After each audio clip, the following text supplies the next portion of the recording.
Yes. Yeah, it's Got all ready.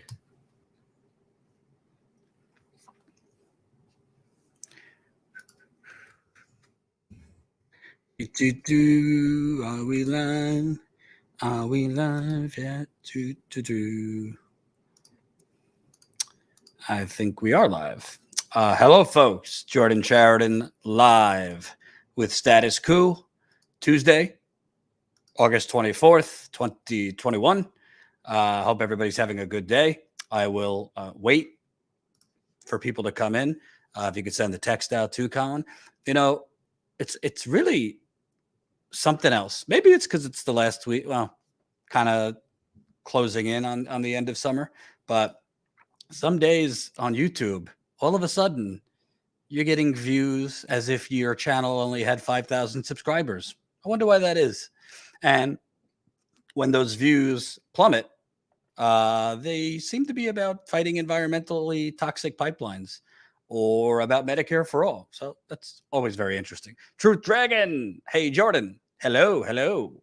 Beauty and the Diabetes. Hey, Jordan. Hello. Hello. I hope everybody's good. Please smash that like button. Share this live stream. More people that press like, the more people that will see this very live stream. Colin, if you don't mind, in the description, putting the GoFundMe at the top. So when I reference it, they'll be able to see it. Been a busy day. I actually just had a pretty positive phone call on the back end for Status Coup. So I think there might be some good things that come from this phone call. Maybe I'll tell our members in the next members call, which I think we have to do either this week or next week. Oh, the ivermectin lunatics are at it. It's either ivermectin lunatics or lunatics about other things. So that's okay. But please share this live stream, smash the like button. We're going to have a great guest in a minute or two to talk about Line 3. There were protests yesterday. You wouldn't have seen it in corporate media because corporate media don't give a damn. They're in on it to try and push these toxic pipelines through. But there was a protest outside the Army Corps of Engineers yesterday in D.C. that then went to the White House fighting Line 3 pipeline, which, if you don't know, is another toxic crude oil tar sands pipeline coming from Canada, delivering the dirtiest oil on planet Earth. It's going through Minnesota, among others. It's going through a Native American reservation, just like Standing Rock, Keystone, and a bunch of other toxic projects. And the Native Americans and their environmental allies are still on the ground in Northwest Minnesota trying to stop this. But yesterday, indigenous, black, white allies were all out there protesting this. So we're going to talk to one of the activists who were there getting footage, interviewing folks. We're going to talk to her about other things as well. So please smash that like button. Please share this live stream. As you can see, it seems today just happens to be one of those days where YouTube doesn't seem to notify anyone when we're live. So sharing is caring, all those things. I also want to, before we get to the guest, I also want to, we'll talk about it a little bit more later, but I also want to give a quick update, Colin, if you could put up the fundraising graphic. Yesterday, I did something that I rarely do. I mean, we send out emails from time to time if we're in the field, reporting or something like that, trying to fundraise to afford those trips. But I don't often, maybe once a year, maybe, I actually send a personal email out asking for support. So I did that yesterday, and I kind of went down the list of some costs that were completely unexpected that we just incurred, like on our latest Flint trip. Unfortunately, Jen, because she has this long hauler COVID that she's suffering with, which is terrible. She's been public about what she's dealing with. She actually had a bad flare up of that. So she had to stay back in Flint for 5-6 days after we were done. So that cost us a lot. The extra nights of hotels, food, medicine for her, not to mention the other costs that we have right now. The brand new website we're about to launch, which was $5,000. We did a press release or issued a press release for our major Flint story we just broke. So that cost us $2,500. Don't even get me started on that. There's been a lot of cost, which was outlined in the email that we sent out yesterday. If you didn't get the email, we put it on the YouTube community tab. So we just asked you simply, hey, it's tough times for everybody right now. So if you can't support us, that's okay. But if you can, we thought it was relatively modest goal of trying to raise $6,000. If you could put it back up there, Colin, in the 24 hours since we sent that email with the goal of $6,000, trying to raise $6,000 this week, we're already at 4,713. So you guys have been incredible. Donations came in at GoFundMe, on our PayPal, on our Cash App. So we're almost at that goal of 6,000. So Jen and I talked this morning and we're like, well, obviously, maybe we set it too low. I mean, I didn't want to set a goal of like $10,000 during a pandemic in a week. I'm not the Young Turks, but maybe we just set 6,000 too low. So hopefully, if it's within your means, you could keep supporting us so we could hit that original goal that we set yesterday of 6,000, possibly even today.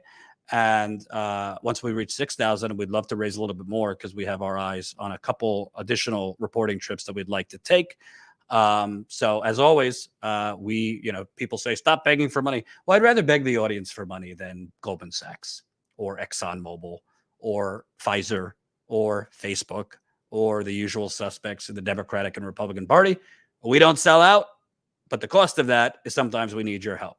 So we really appreciate it. I'll keep giving you shout outs live. So GoFundMe, which is in the description link, PayPal, if that is what you prefer, and our Cash App, and we will keep shouting you out. Without further ado, and smash that like button. I wanted to bring in Afeni. You did amazing work yesterday. Afeni is with core organizer for Freedom Fighters DC. So you've done a lot. But just yesterday, there were indigenous activists there. There were, Black activists. I saw Latinos. While everyone's focused on Afghanistan and Biden, withdrawing troops, which I don't often have anything nice to say to Joe Biden, but I think that's a good thing. They kind of forgot that he's still allowing or helping the planet burn. So can you kind of talk about, there was this Line 3 protest yesterday and looked like a good showing. What was the goal of the protest yesterday? Well, first of all, hi. Thank you for having me on. And the general goal of the protest yesterday was to really just really point to the blatant hypocrisy of the Biden administration, and to really hold them accountable for all of the different things they've done. Biden has ramped up his approvals of these types of pipelines and these types of projects that are ruining our earth. And as a Black activist, as a Black liberation activist, especially like standing in solidarity with Indigenous people and with Indigenous groups, talking about the erasure of their culture, talking about the genocide of Indigenous people and the destruction of their lands is very important to me, because, this was a country that was built on stolen land by stolen people. And we have to recognize those intersections, and we have to stand in solidarity with all those groups. So yesterday, there were a lot of different people, like you said, there were a lot of different people out there standing in solidarity, and really educating themselves around what Line 3 is and the destruction that it's going to cause to this earth. Yeah. Go ahead. Yeah, I have a lot to say about this, but I wanted to first show just some of the footage you got yesterday, which was really good. Colin, if you could just toss to whatever you cut up. Ask for Biden to reject all the pipeline projects because we need to protect life, not only for us, for everyone in this planet. The sacred headwaters of the Amazon, the sacred headwaters of the Mississippi River, the sacred headwaters in Africa, the sacred headwaters in Asia. There's only one planet left. There's no more planets. There's no plan B. And we need a future, not only for us, for our children, for the future generations. We need to protect Mother Earth. We need to take prayers into action. That is the message from the people in the camp, putting their bodies, themselves, to protect our lives, to protect our future. We need to put our prayers into action. Thank you so much, and thank you for coming. Stop Line 3. My name is Jean-Luc Perit. I'm a member of the Tunica Biloxi tribe of Louisiana. I'm originally from what we call Balbancha, what is commonly known as New Orleans. I'm a member of the Tunica Biloxi tribe of Louisiana. This is the fight that we have today, and our people have paid for it. Not only the people in the camps that have chained themselves to the machinery to stop every inch of line 3. Yeah! Not just that, but we also call into mind all of our women, our missing and murdered indigenous women that have been impacted by all of these projects. We honor all of the children who lost their lives to the residential and boarding school systems, who died because they dared to speak their language. They dared to be who they were in their homes. We honor those children. So we're honored to be here in Washington, D.C. today to represent Stopping Line 3 for Honor the Earth. Enbridge's tar sands oil pipeline 3 is endangering millions of lives and threatening nearly half of North America's freshwater. Since water is a commodity on Wall Street now, we know that they're coming for our water. So it's really important that everyone takes a stand since millions of lives are at stake. We're Turtle Mountain Anishinaabe from North Dakota. We actually are generational farmers from Pembina, Cavalier, and Walsh County, right where the Enbridge Line 3 comes into the United States. My father-in-law actually farms, generational farmer, right outside of Erskine, which is about 15 minutes, 20 minutes outside of the Line 3, right in northwestern Minnesota. So it's not just an indigenous issue, it goes to our farming and our agricultural needs. We're drilling twice underneath the Mississippi River and her tributaries, and if anyone knows anything about the Mississippi, that's how we transport our crops and our goods from Minnesota all the way to New Orleans and to get them to market. Not only that, we are Anishinaabe, Turtle Mountain Anishinaabe, who are covered under the same treaty rights as the Red Lake Band out of Minnesota, and that where the Line 3 goes through, that is our tribal and treaty land. So we're here protecting our lands and our future economy that we depend on. So that was all great workshop by Afeni. And I wanted to ask you, because right now Pelosi and the Democrats just passed, I guess, the first step in this $3.5 trillion reconciliation package.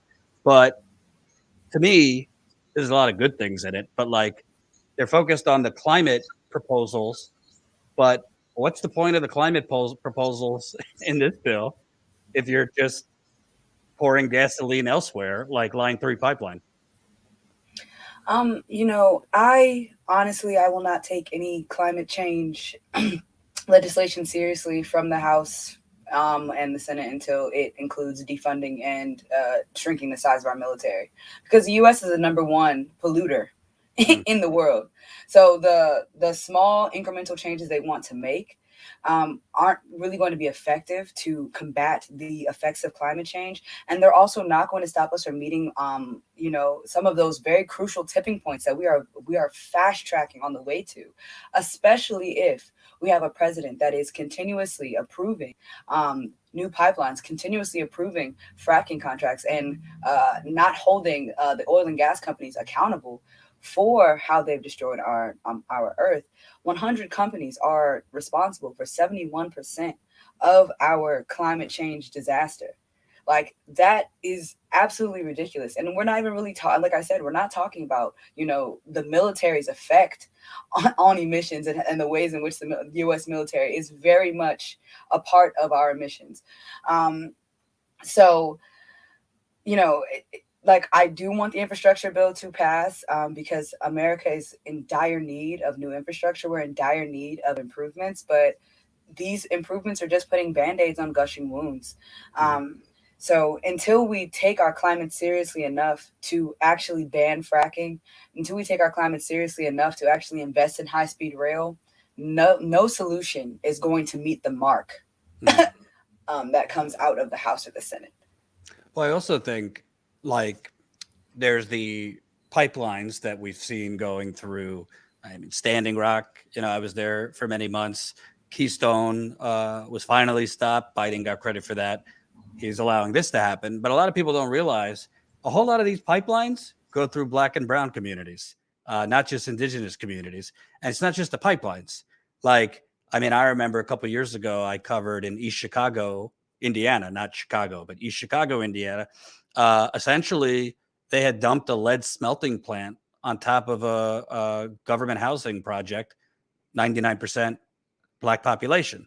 And this whole community, they didn't know why. Oh, why does everybody have asthma here? Why does everybody have like early cancer with no family history? So it's not just like the blinking red light current projects, but they're not proposing anything to stop the environmental, I say environmentally racist, pollution, corporate toxic release, far, far away from, people who look like me, but of working class, Black people, Hispanic people, and indigenous people. Yeah, absolutely. And it's very frustrating. Like Gina said, Gina from On the Earth said, like almost 50% of the households in America will be affected by these pipelines. Like their water quality will be affected by these pipelines. And it needs to be a bigger conversation.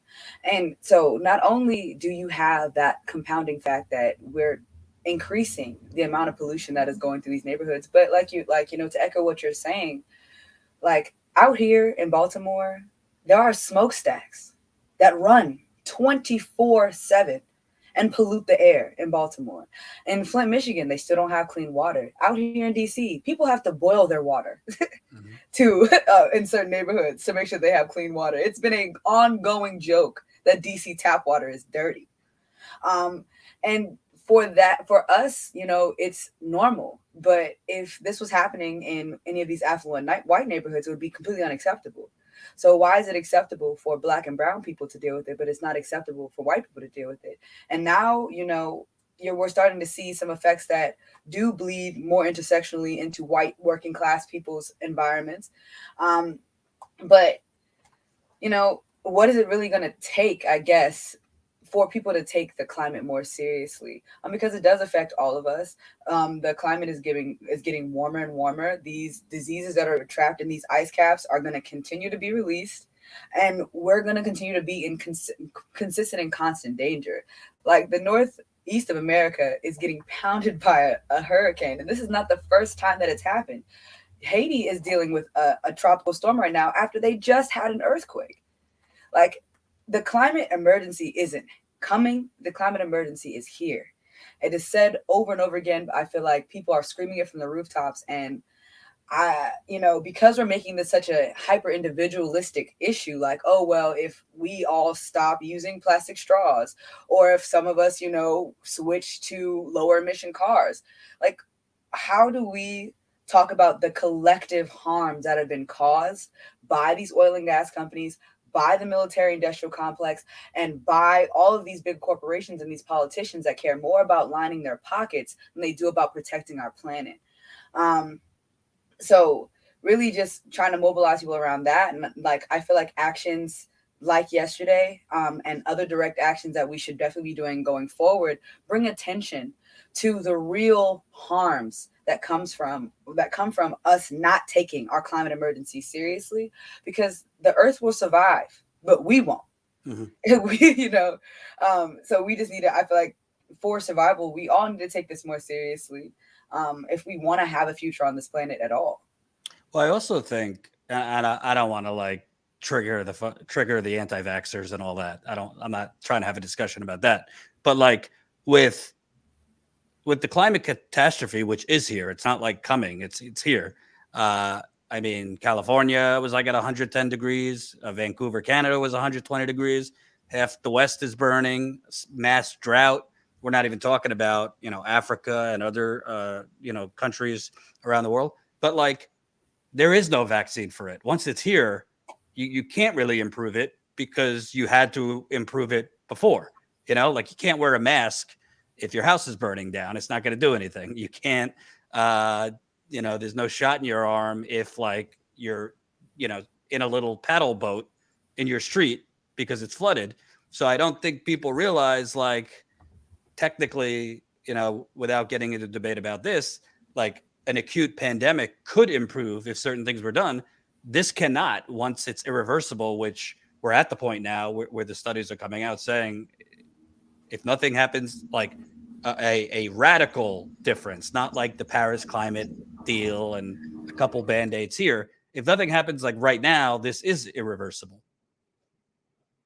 Yeah, and also there are certain studies that show, like from the IPCC, that say that we're going to hit certain tipping points regardless of when we go net zero. Even if we aim to be net zero by 2050, we're still going to hit tipping points. We're still going to see historic melting of the ice caps. We're still, we're still going to deal with mass climate migration. And a lot of the people that are going to be affected by climate change are going to be Black people, are going to be brown people, are going to be indigenous people that live in coastal cities and live on islands. And, it's going to be a genocide of many different groups and cultures, because once your homeland gets washed under the ocean, what do you have left?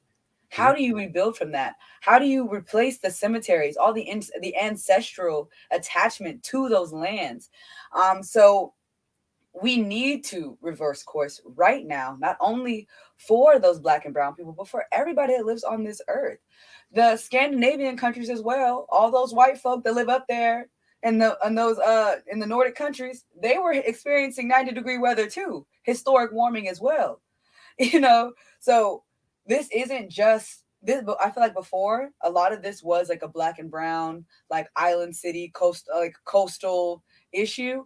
And that's where people thought it was going to kind of stop. But now we're starting to really see the effects of what scientists have been talking to us about for the past 30 or so years. So, again, I say, we have a president that doesn't even acknowledge that fracking is something that needs to be banned. And as many great tweets as the Biden administration puts out about how the climate emergency is happening now, we need to take the climate catastrophe seriously. We have seen in their actions that they absolutely do not. The ocean was on fire during the Biden administration. Okay, we had the ocean on fire during the Biden administration, and he is still approving these pipelines.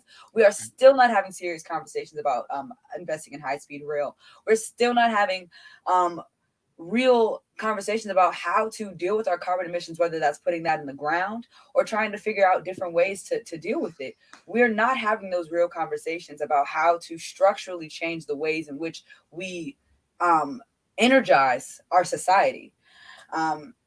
And it's really scary, especially as a Black person that already, knew of so much environmental racism that was happening in Black and brown neighborhoods, that already knew of all the pollution and the poor water quality that we're dealing with in a lot of these Black neighborhoods, to also compound that with the fact that a lot of these neighborhoods are on coasts and will be affected by flooding and these mass climate catastrophes in ways that I feel like we just cannot imagine. Even here in DC last week, there was flooding down the streets out here in Northwest. So we really need to take this seriously if we're going to take having an infrastructure in this country seriously, because if we can deal with, if Texas can deal with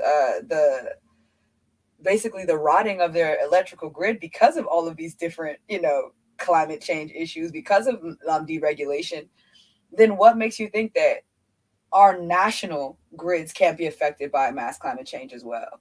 Mm-hmm. What makes you think that our national water supply also can't be affected by that? Sorry, I'm a chatter. No. Me too. So I want to ask you, it kind of ties into the protests and everything, but on a different topic. I'm a white dude, so I do not try to pretend I understand. I've been privileged just like most white people, but I don't know, like I covered Standing Rock years ago. I've covered other environmental pipeline fights. Like Biden is allowing right now for this pipeline to go through sacred burial grounds in Minneapolis of Native people. Obama allowed that to go through, sacred burial lands in North Dakota for indigenous people. Biden said a lot of words about justice and restore the soul of something, and showed up at black churches just like Hillary and the rest of them. But he just appointed Rahm Emanuel, who covered up the murder of a black kid so that he could get reelected. Not to mention, Rahm Emanuel basically, in Chicago, there's been a flight of black people leaving Chicago as a result of Rahm Emanuel's, pouring in millions of dollars to bring in yuppie white people downtown Chicago with the Riverwalk. So it just seems to me, I don't know, obviously older voters, older white voters, older black voters tend to be more conservative, not think in revolutionary terms. But I don't know. If I'm somebody who voted for Biden just to get Trump out of there and I'm black or indigenous, I'd be pretty insulted right now. Absolutely. Like these pipelines are going to treaty lands, like lands that we said that we would not touch, and we did not keep our promises. But how respectful do you expect this country to be of any indigenous people or of any indigenous culture when we don't even honor them enough to teach the truth about who they were, how diverse the tribes were, how many different tribes there were? We can't even probably conceptualize it, really, because we refuse to actually talk about it. And, as a black person, thinking about the fact that Rahm Emanuel has been appointed for anything within the Biden administration, we should all see that as a slap in the face, especially when Biden was the same president that said that you're not black if you don't vote for him. Well, exactly what part of my blackness are you honoring? Because Rahm Emanuel was inherently anti-black, not only aiding and abetting in gentrification, but also, the covering up of the 17-year-old boy, and the increasing police presence that was being perpetuated in Chicago. He repeatedly raised the police budget or funneled military equipment into the police force. So if Joe Biden really cared about reaching out to black people, then of course he wouldn't have done that. But I feel like a big problem with the Democratic Party, and I would argue the left as a whole, is that they take black voters, indigenous voters for granted. Because, let's be real, like black people, and there are black conservatives now that are just like anybody but Democrats that do vote for Republicans. But a majority of black people vote for Democrats because they know the Republican Party is racist and they're not willing to concede to that racism. Mm-hmm. And that's the reason why the Democratic Party feels like they don't have to earn our vote. And one of my biggest issues with the left now, and especially I talked to Brianna Joy Gray about this, but the Bernie campaign is there's no real solid outreach to the black community within these platforms. And a lot of black people, I can tell you, I've been protesting out here. I'm in DC. I've worked on the Defund MPD coalition, working on legislation to decrease the size of the police, really reimagining safety and trying to reinvest into resources that are actually going to keep DC safe. People do not want to hear defund the police. And a lot of black people especially do not want to hear defund the police because they don't think that it applies to them, because they don't think that this is an idea that black people came up with. So because of that, they're like, oh, well, when we see all these protests, when we see all these people, it's usually white people out there. So y'all not talking to us. And, it's very frustrating because as black people, especially working class black people, there are so many intersections where we can have a real labor movement that is black led, that is black centered, but that does help all working class people. Mm-hmm. And so how, I guess now looking forward into 2022 and 2024, as the left, are we going to take it seriously to appeal to black people, to appeal to indigenous people, to continue to build power and those coalitions of multiracial, very diverse working class coalitions of people? Are we going to continue to do that? Or are we going to continue to ignore the issues that continuously put a stop in our movement every single time? Mm-hmm. And so, I really hope that, because the Democratic Party is what it is. Like, they're lost. Like, they are a corporate oligarchy party. Like, that's what they want to do. They are a racist party. They are like, that's who they are. So how do we create a party or how do we create a movement that can put pressure either on the Democratic Party or create a party outside of the Democratic Party that we as the people, working class people, can create the platform for and actually feel collectively protected by that party. um and does that look like the People's Party, or does that look like something that is really genuinely starting from a labor movement and moving into a political party? Like, Yeah. what is the next step? Mhm. Would be my spiel on that. Yeah, I don't know. I mean, I've been seeing like the circular firing squad on the left. I mean, God knows, probably the last year. And I think that, to me, there's a lot of like oversimplification that's going on in terms of it's got to be one thing or the other. Like, it's either everything into the People's Party, which, by the way, I mean, doesn't have ballot access in most places right now, or it's like, everything into MPP, cancel the Dems. I don't care if Jesus is running. If it's as a Dem, no. Or let's all do like economic boycotts, which I wanted to talk to you about, and like screw electoral politics. And I don't know. To me, I don't understand. Like, I do understand why people feel this way, because people are just fed up, cynical, angry, hopeless. But what I don't get is, like, to me, you look at Nina Turner, for example.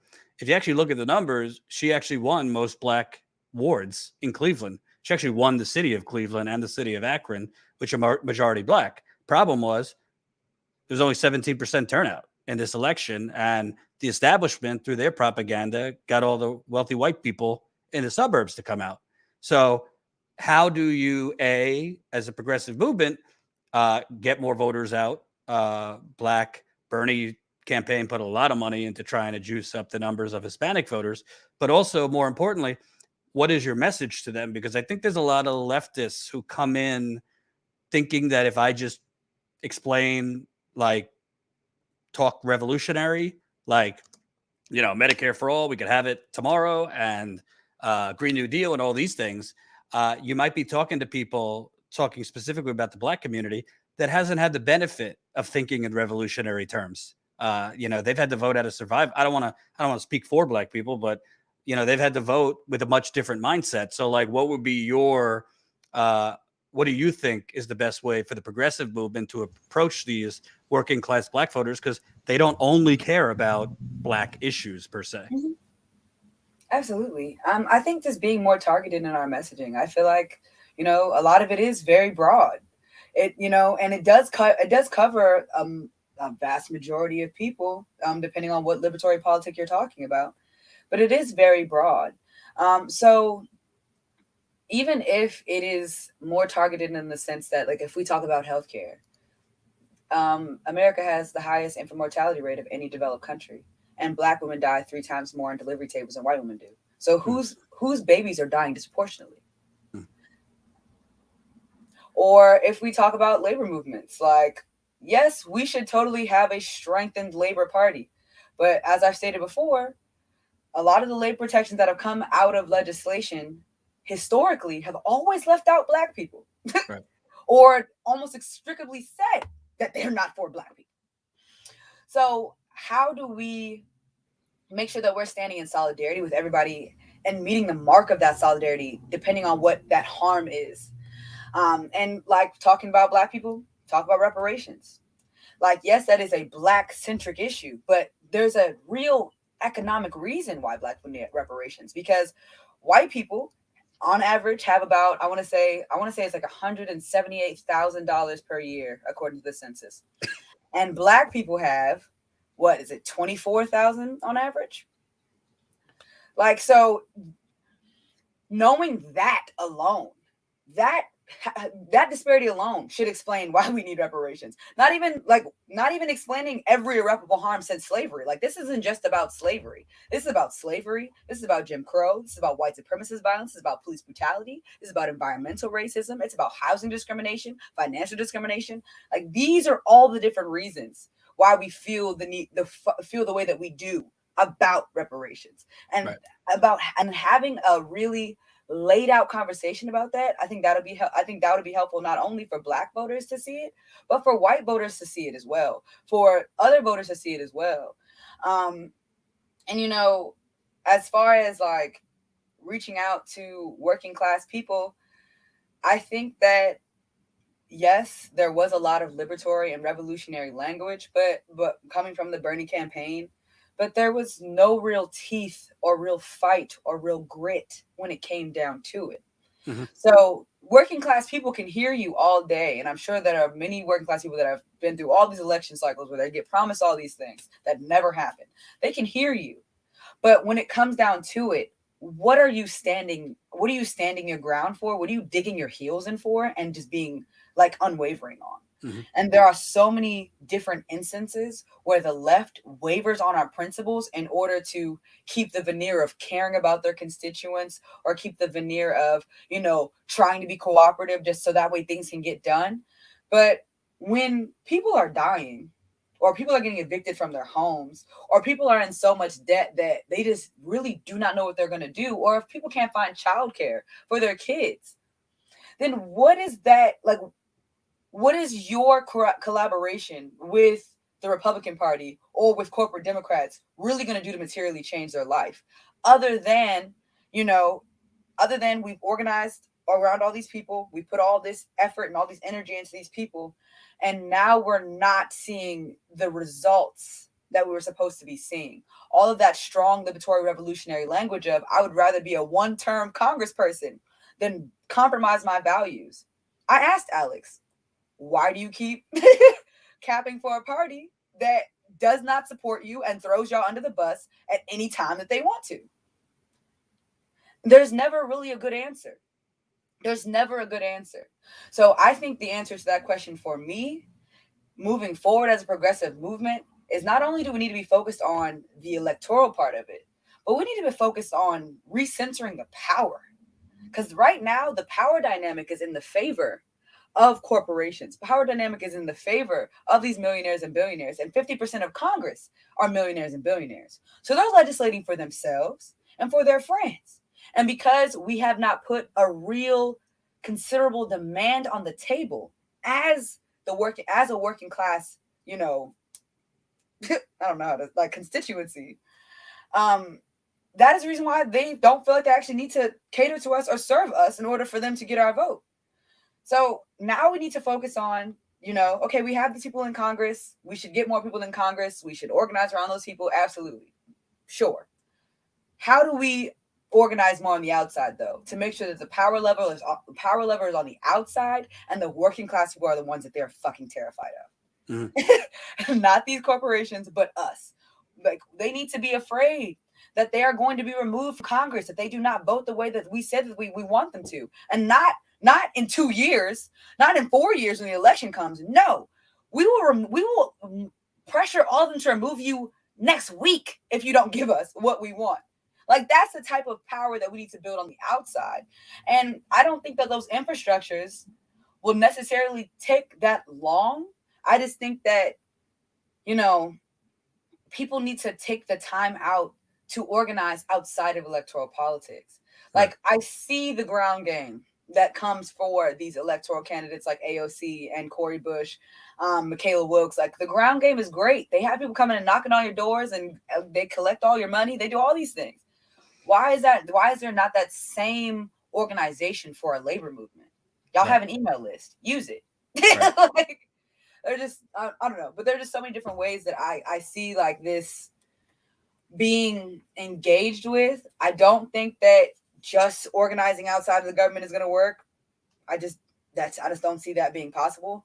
I don't think that putting all of our eggs into the electoral basket, it has not worked this whole time.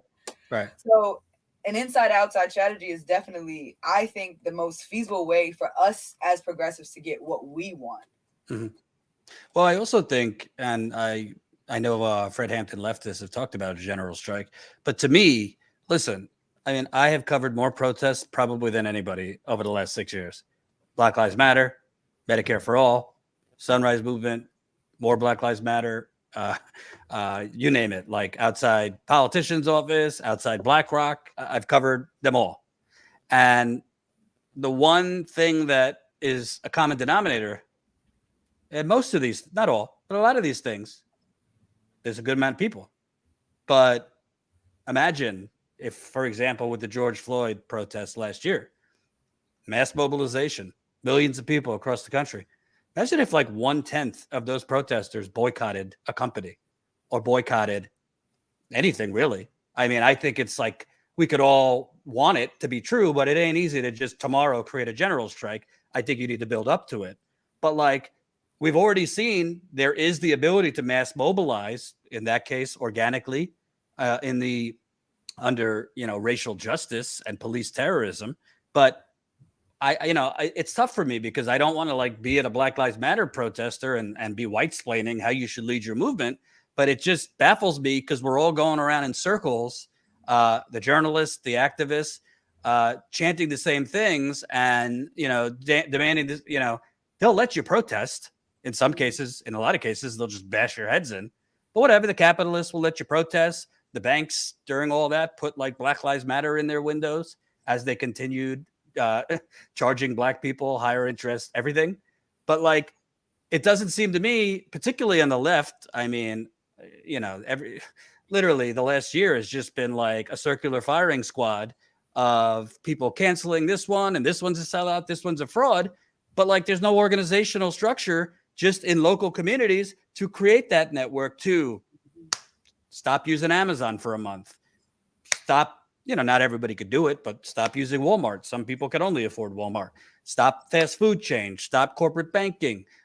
If their profits dip even for a quarter, you watch how quickly change comes. Because it ain't Joe Biden making the decisions. It's the donors making the decisions. They set the parameters for how far the Democrats, Republicans, or anybody could go. So how do we get beyond just bitching at each other and everybody cancels each other? Because it's great for clicks, but in reality, it's not actually accomplishing anything, to actually organize economic protests. Because to me, I mean, look at Alabama, Frito-Lay. I just interviewed the Nabisco workers who are striking. I've been to Amazon, Staten Island. That's a Black-led or union organizing drive. Why, if the people online basically just creating this game of like Survivor, like who's the last progressive standing, real progressive, if they spent as much time doing actual organizing for economic protests, to me, the sky's the limit. I mean, yeah, I feel like people that punch down on the left, a lot of people that punch far to the left of them as well. I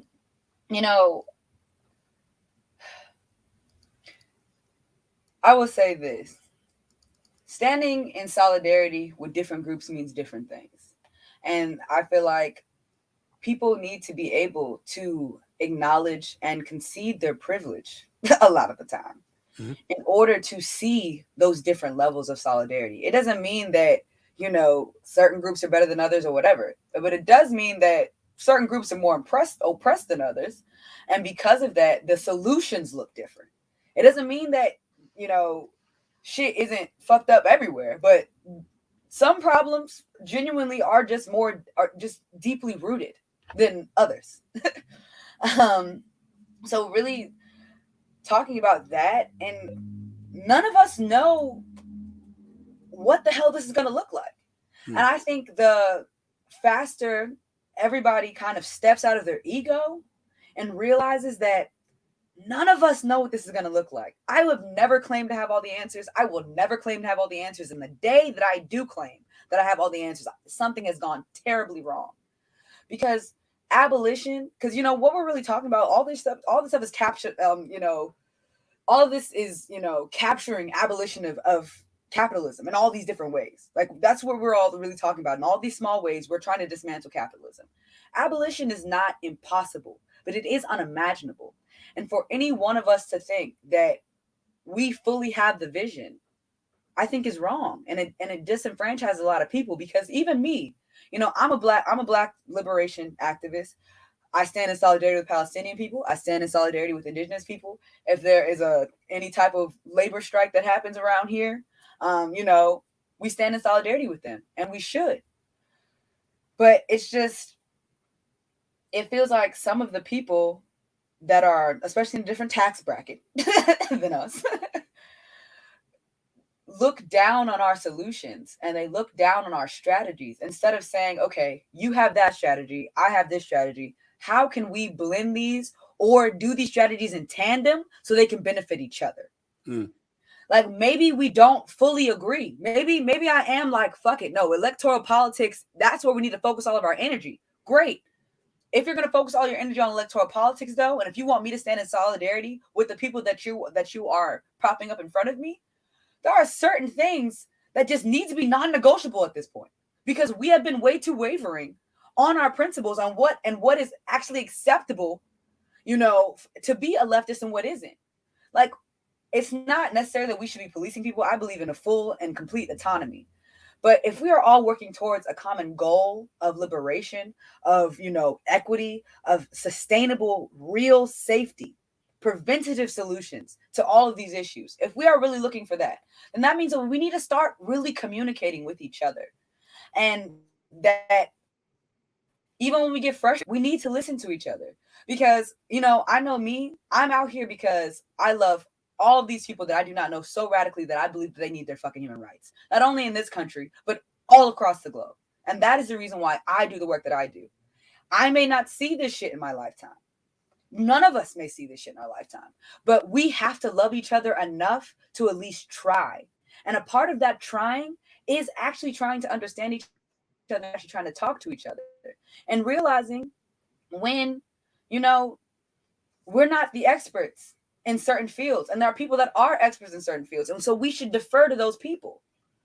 And that is how we build a movement. That is how we build that common respect and that community trust that we really need, because a lot of what is lacking, especially right now, is that real community trust. Not only, because we have the squad members there, but they don't trust us. They don't trust that if something goes wrong, that we're going to have their backs no matter what.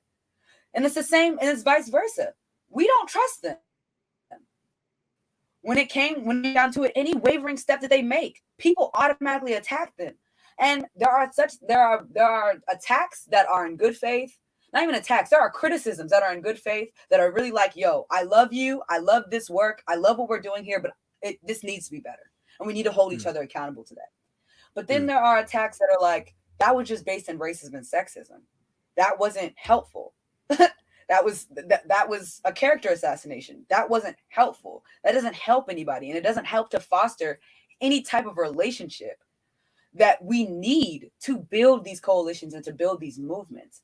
And I think that's one of the things that we're really missing, is the fact that we're doing compassionate work, but we have no compassion or patience for each other. I might steal that. That's really good. To me, and maybe this is white privilege, but this is just how I see it. I don't really give a shit if it's them enter, them exit, whatever. Like, let's go to space to find progress.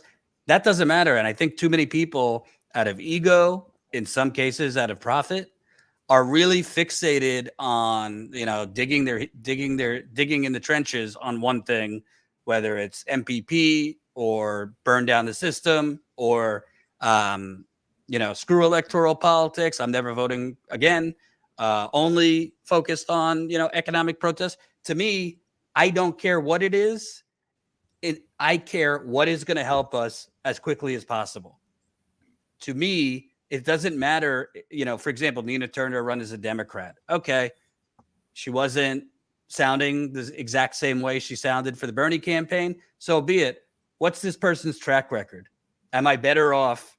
Are our chances better off at certain things with her in office? It doesn't mean you bow down to these people. I mean, I've criticized Bernie, the squad, and the rest of them for quite a while, to the point where I'll never get an interview with these people. I don't really care. But to me, the one thing is, again, whatever, I'm not telling people to vote for a Democrat, a third party, vote at all. To me, the one thing that's constant, the Republican Party, there is no division. They're organized. Even when they had the Tea Party, when it came down to it, they get their ducks in a row. There's not this food fight. The Democratic establishment, we keep seeing it over and over again. Bernie I mean, I think he fucked up towards the end, but for a little bit there, he was very close to clinching that nomination. But then a very well organized Obama got involved, the donors got involved, the media stepped in, and they basically they tossed Bernie to the side in a matter of 10 days with all that coalescing. You look at Nina's campaign. I mean, according to the polls, she had this thing in the bag, but then, I mean, the left was divided. There was no real like left energy for Nina Turner's campaign because everybody was focused on other things. And the establishment came in, guns a-blazing, $3 million in super PACs. I mean, I was there. Billboards all around Cleveland, you know, full of shit comments, propaganda all over. Yes, Nina Turner in total raised more money, but towards the end, she was being wildly outspent. They're organized. We're not. So it kind of comes down to this choice. All right, are we just going to, you know, entirely close off ourselves if these people over here aren't as pure as we want them to be? I'm not saying like join forces with Nancy Pelosi. That's not what I'm saying. But I'm saying all this, I mean, the left has been eating itself alive. This has been the story for the left for generations, like literally decades. Divide and conquer. We're basically doing the work for Pelosi and them by just fighting each other. So to me, I'd love your thoughts. I'm not saying, I do believe there are certain things that if you're not for it, and if you're not, if your values aren't X, Y, and Z, then you are not a leftist, and I don't really want to work with you. But to me, if the way things are going now keep going, we're going to keep losing electorally or outside of electoral politics. Yeah, and you know, I believe in accountability. Like, I'm an abolitionist. I believe in transformative justice, and I believe in real, sustainable accountability. But I feel like everybody's version of accountability is very different. I don't believe in cancel culture. I believe that when you cancel people and you shove them out of your space and you say like, hey, like, we don't want anything to do with you, whatever, people are going to find their love. They're going to go where the love is. And if we cancel and excommunicate enough people, then they find love, they find companionship, because humans crave like cooperation. We are communal animals, and that's just reality. So how do we start having these conversations on the left that aren't so based in vitriol? Because there is a lot of anger, there is a lot of grief, there is a lot of pain that is centered around our work, especially if you are like, you know, Black Lives Matter, especially if you are working on the indigenous protests, even like the working class and the labor, you know, like some of the stories that come out of those warehouses, that's trauma, that's pain, that's grief. Those are all very negative emotions. But how do we say like, hey, I don't fuck with what you're doing. I fuck with you. I love you, whatever, but this is not it. And if our goal, we set our goals as this, like this is what we said our goals are. So are we going to hold ourselves accountable to this? Yes or no? And approaching that conversation from just a genuinely different place. Now, are there people that I feel like, you know, are really just out here like bad faith actors that are probably making a lot of money off of this, and that's just what it is? Absolutely. I'm side-eyeing anybody that has made a whole lot of money off of, you know, leftist politics, because a lot of the leftists that are doing a brunt of this work on the ground do not make shit. I'm one of those leftists right now. I don't even have a job, and I work my ass off to organize. So for me, from my perspective, it's just so frustrating when you see these people that do have all this money and all this capital that could be really supporting the grassroots that just aren't. And like you said, the Republican Party, they do that. The Republican Party supports their grassroots, even if they don't openly say they support their grassroots. All of those news organizations that keep popping up, all of those conservative commentators that keep popping up, that keep getting all this money and all this funding, it's because they are organized, and the grass top is making sure that the grassroots are constantly being funded because they know how the cycle works. All of these leaders that we're cultivating at the bottom end up at the top at some point, most of them, especially in the Republican Party. And by the way, the Republican donors are often creating the grassroots. Look at the Tea Party, which was really just a bunch of billionaires pouring money in to make it appear it was grassroots. Oh yeah, astroturfing. Oh yes, the Yeah, yeah. Republican Party. They're a-okay with that, and and it's like that level of performance. It's effective. It is effective because regardless of whether or not we want to admit it, Trump had one of the most effective administrations of our lifetimes. That man had over 200 federal judges hmm implanted all across the nation, 3 Supreme Court judges, and he got tax cuts for all his friends, and he made a lot of money while he did it. Yeah. That like that is more what about like that is closer to what his base's values were. His base got what they wanted. They got all these conservative judges all across the country that are going to overturn abortion rights. They got all these. They got what they wanted. Why can we not have somebody on the left that is willing to just kind of go balls to the wall, because that's really what Trump did, to get some of our policies done? And it's like because like this weird civility, respectability that we have on the left, and no, all of that shit is important. But I feel like on the left we focus more on cultural issues than we do on the economic issues, and the nucleus of their power is economic issues. I'm a black person. I'm a lesbian. I'm a woman.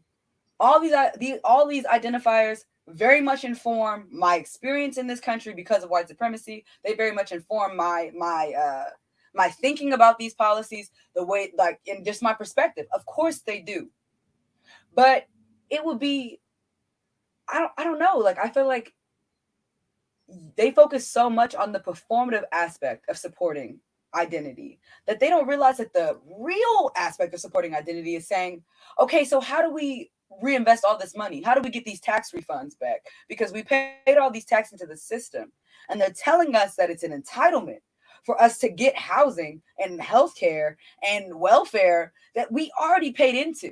Right. So how do we change the conversation about that? Because that is our money, period. No matter how you Right. chop it up, that's our money. So it's just, I feel like so many of the conversations on the left they're empty. They're so empty because they don't actually get to the root of what the issue is. And it's the economic and war powers in this country. Right. I want to ask you to end. I might be botching this, but I think the old saying goes, when the country gets a cold, black people get pneumonia. I think I got that right. But I don't know. I want to know, as a black person, how does it feel when you keep hearing this propaganda? Oh, things are getting back to normal. I mean, obviously COVID is surging right now, but like in the middle of that, there was all this talk. Yeah, things are getting back to normal. The economy's roaring back. Jobs are coming back. I mean, you can't live off these jobs, but whatever, they're coming back. Back to brunch, blah, blah, blah, blah, blah. And I'm sitting here, and I'm not black, but I'm sitting here like, am I in the fucking Twilight Zone? Because I'm out seeing exploding homelessness. I'm out. I mean, we did a whole reporting tour. People were already getting evicted throughout the pandemic, despite the moratorium. But I feel like, as a black person, like when they keep pushing this notion that things are getting back to normal, who's it going back to normal for? And what does normal look like? Like, what is normal? Because your normal and my normal are not the same. Like, I think it's just so funny because one stat that I always think about this stat, like 73% of white people have no contact with the police whatsoever during the year. And the other 30 or so percent, the reason why they, come in contact with the police a lot of the times because they initiated it. So your experience just on that alone is wildly different than what my experience is as a black person. You could go down the line because DC has the highest homeless rate per capita of any city. A lot of these people are black people. Due to gentrification, due to these people being literally bought out of their homes, pushed off of their properties, there are a lot of unhoused people in DC that are black. So a lot of these crises that are coming up to be crises for the white community have already been five alarm fires in the black community. So it's so frustrating. It's so frustrating. And, black people are not a monolith. So I'm definitely not speaking for all of us because the black capitalists, let me tell you, it is so frustrating to hear them praise this administration when Joe Biden, even before this, was one of the most racist politicians of our lifetimes. Put the sexual assault and all that stuff to the side. Like, he was a racist politician before this. His administration has done absolutely nothing to better Black people's lives. And even with the George Floyd Policing Act, they still can't get that passed. And it increases police budgets. So at the end of the day, it's the performative piece of legislation that you wanted to push through that wasn't going to help us anyway. You didn't even prioritize that. So well, they also watered it down, so no qualified immunity or anything really. So it's like, what exactly? What are we talking about here? Like, where's the protection at? Where's the normality? Because if going back to normal means that 1 out of 3 Black men still can expect to be incarcerated in this country, if normality means that, Black boys are more likely to get shot by the police than white boys are, 3 times more likely to be criminalized for marijuana than white kids are, if that is the normal that we're returning to, then that shit is not it. And that's the thing, is I feel really frustrated about the 2020 election cycle still, because there was this big push to get back to normal. And what Bernie Sanders did not say was, no, we cannot go back to normal. We need to progress better. Normal was not good. Nothing about normal was good. Not a single thing. And that's not untrue or ahistorical to say. Like, and that I just feel like that point was not driven home enough. And that's why so many, working class people are getting thrown out of their homes right now. That's why so many Black people are still dealing with police brutality in their neighborhoods. While so many Black mothers are still dealing with, issues at the doctor's offices because we have refused to prioritize anti-bias in medicine. Like, all of these things snowball into a never-ending, like, just, like a genocide of Black people in this country. And that's just really what it is.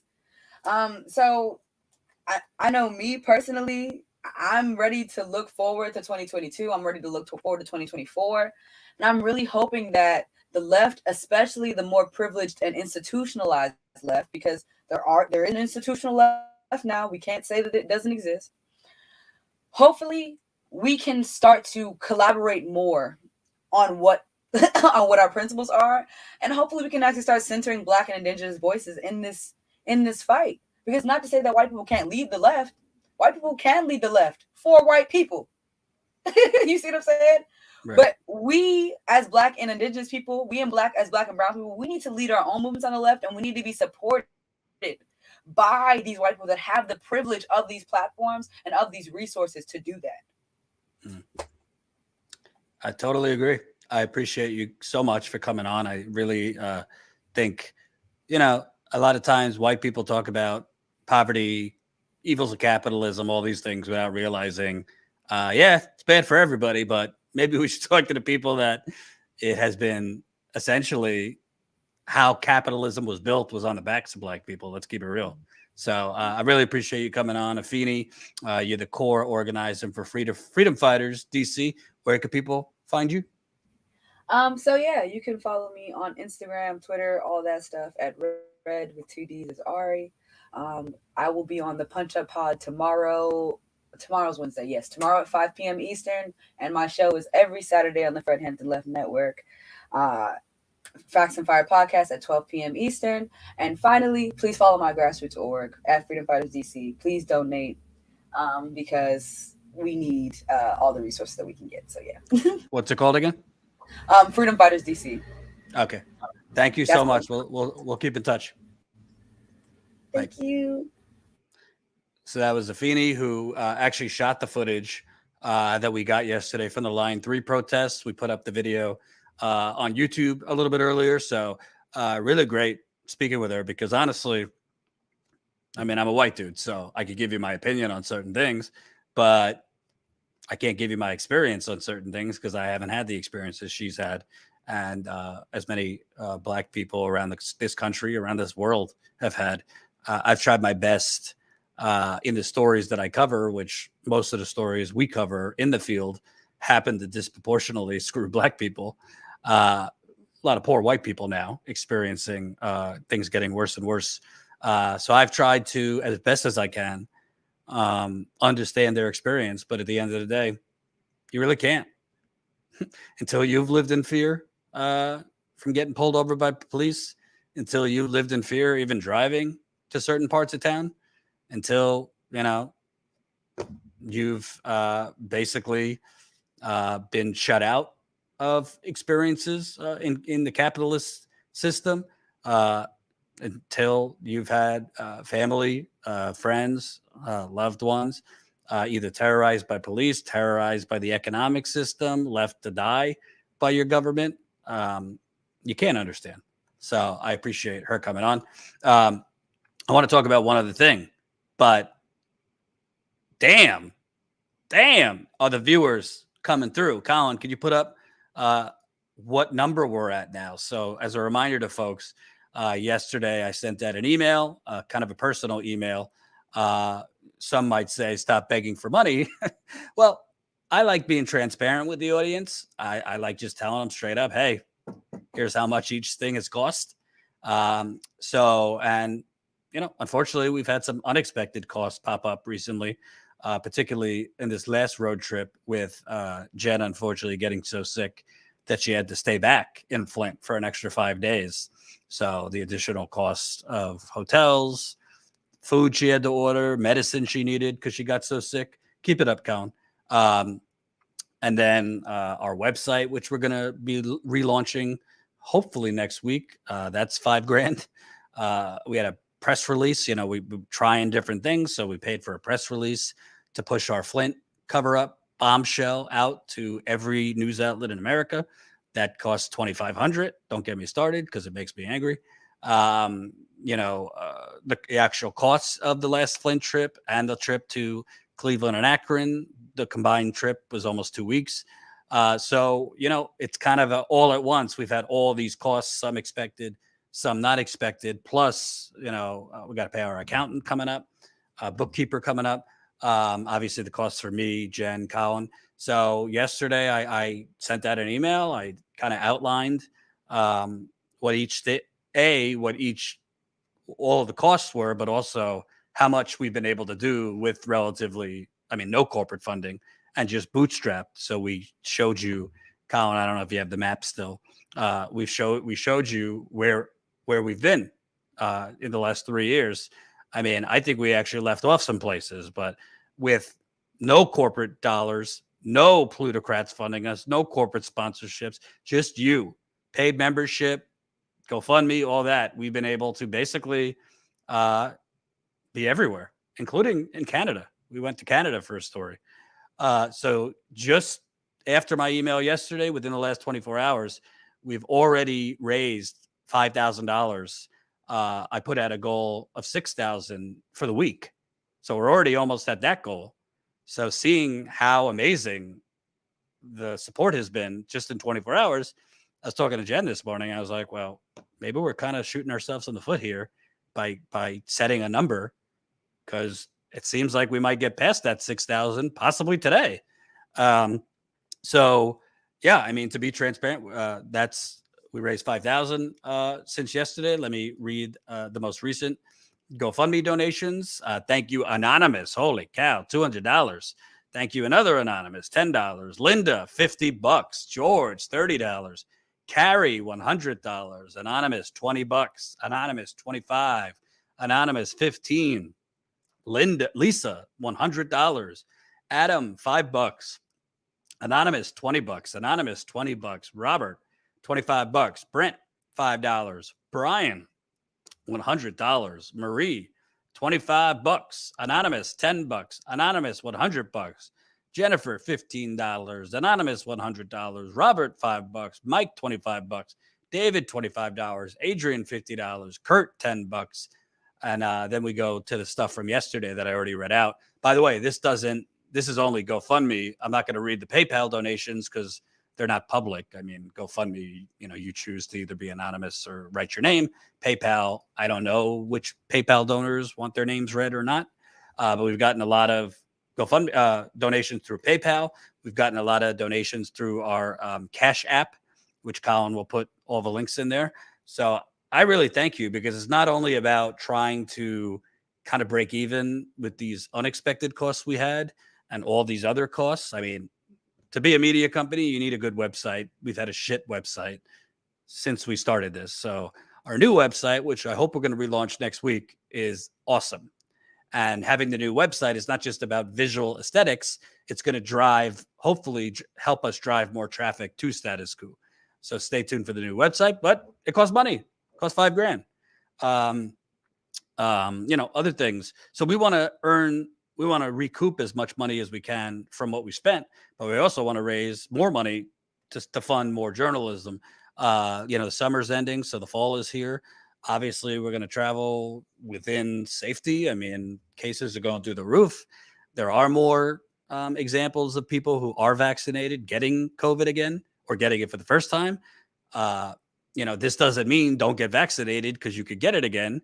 The overwhelming majority of people who are getting COVID after they've been vaccinated, thankfully, are simply having symptoms, but they're not being hospitalized. I have a friend who just sent out today that he got COVID again, but it's just kind of like a bad cold, and that's it, because he was vaccinated. So obviously we want to travel. I'd like to cover line 3. While the protests are still going on there in Minnesota, we'd like to cover what we're pretty sure is probably going to be some more economic type protests coming up in the fall, as Joe Biden, by the way, Colin, if you could show my tweet from earlier. Great time to end federal unemployment expansion when cases are through the roof. I tweeted this out earlier. You got 256,000 COVID cases yesterday. We're back over 1,000 deaths a day. Pediatric hospitals running out of beds down south. Sorry, Glenn Greenwald and others. Oh, well, let the kids go back to school because people die in car accidents. So we just let the kids back to school. Literally let the kids back into a contagion petri dish right now. As pediatric hospitals are filling up in the South, cases are going up north among children. Keyword, we have no fucking idea what the long-term effects of COVID-19 or the Delta variant are in children. Their minds are still developing. Every bodily system is still developing. They're not fully formed like adults. So we're just assuming, if kids get COVID, there will be no long-term effects. Breakthrough COVID cases, as I just talked about, are undercounted. 40% of the country still unvaccinated, and they don't seem to want to budge. But in 13 days, Biden's going to let the federal unemployment expansion lapse. So I happen to think there might be some protests around that we'd like to cover. Then you have the ongoing strikes. Now you have Nabisco. All Nabisco factories are striking now. I actually interviewed a Nabisco worker last week. CBS News picked it up of all places. So I tweeted that earlier, or Status Coup tweeted it. CBS News picked up my interview with the Nabisco worker. So you got the coal mine workers still striking down south, the successful Frito-Lay strike that just ended. Now you have the Nabisco strike. I want to continue covering the Amazon workers organizing a union in New York because they're gaining momentum. So all these stories are important. There's a lot of other stories we want to cover. We need funding to do it. We are not taking a corporate dime. We do not take corporate money. We will not take corporate money. So, as we always say, there sure are a lot of outlets sending you fundraising emails, an awful lot, begging you for money so you can help them, give you Medicare for all and all these promises for things. Talk is cheap. We're actually showing you. Put that map back up, Colin. We're actually showing you where your money's going rather than begging you for money so that we could bloviate about bullshit over and over. Not talking about anyone in particular, the Young Turks and other outlets begging you to be a Patreon so that they could continue creating this endless circular firing squad of clickbait nonsense. So really, really, really appreciate everyone who's been donating. Really appreciate those who have been donating. I mean, I'm getting messages from people like, Jordan, I'm on a fixed income, blah, blah, blah, but I'm still giving you $5. If you're in a tough situation, don't give us money. We don't want anybody getting in a worse situation or giving us money they don't have to give. Totally fine if you can't. If you can't, you can't. And that's okay. If you can, we really, really appreciate it. So thank you, thank you, thank you. Keep it coming. I'll keep giving you shout outs as more comes in. Well, I'm hoping that we could blow past that $6,000 goal today. And the week is young. It's only Tuesday. I also want to make an announcement for tomorrow. Tomorrow for our weekly Rockfin exclusive, we're going to have Lee Camp on. Lee Camp has his own Rockfin show.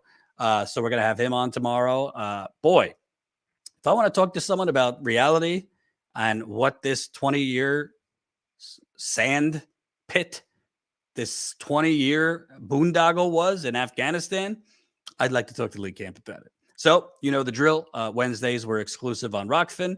I told you last week, we're trying to shift things around so that, you know, if it's something like going to Amazon to cover a press conference or a protest or out on the ground, real-time breaking news, it would be, you know, we're not going to just have it for Rockfin. We'll have that for everybody, but there will be things once a week on Rockfin that are exclusive, and we'll cut up clips for the next day. So fortunate to have Lee on next week to talk about, not next week, tomorrow, to talk about Afghanistan. We're going to talk about some other things too. And that's Rockfin exclusive. So you can become a Rockfin premium member, rockfin.com/status quo. You get our content, our premium content, Lee's premium content, Graham's premium content, a lot of different people, not just on the progressive end, but there's a lot of people on Rockfin that you'd have exposure to. So rockfin.com/status quo. We're almost at 100 Rockfin premium subscribers. And as I've told you, once we get to that 100 Rockfin premium subscribers, we get, you know, our guarantee from Rockfin goes up. So if you don't know, just us being exclusive with Rockfin for a week, we get a certain amount of money guaranteed, which is very helpful to us funding these stories in the field. But once it hits 100 premium subscribers, that guarantee goes up. So obviously, totally understand if you can't sign up to Rockfin. We do not want our Status Quo members to cancel their memberships to sign up for Rockfin. Membership is our main business model. But if for those of you that do have the means, for $9.99 a month, join through our Rockfin link. That's statusquo.com, rockfin.com/status quo. And we're doing some other fun stuff. Last week, Jen and I did a live stream on Rockfin about some JFK things, which we probably be censored or thrown off of YouTube for doing. And we might be doing some other things coming up on some unknown questions revolving around historical events that might be a little too honest for YouTube. So sign up there. Yeah, so that's it. We'll be on Rockfin tomorrow. I want to really, really encourage you, if you can, to keep supporting us. GoFundMe. We got our PayPal. We got our Cash App. Every dollar counts. Every dollar counts. And I'll see you tomorrow. We'll do a short teaser live stream on YouTube, and then we'll do the Rockfin exclusive. Thank you for watching. Peace.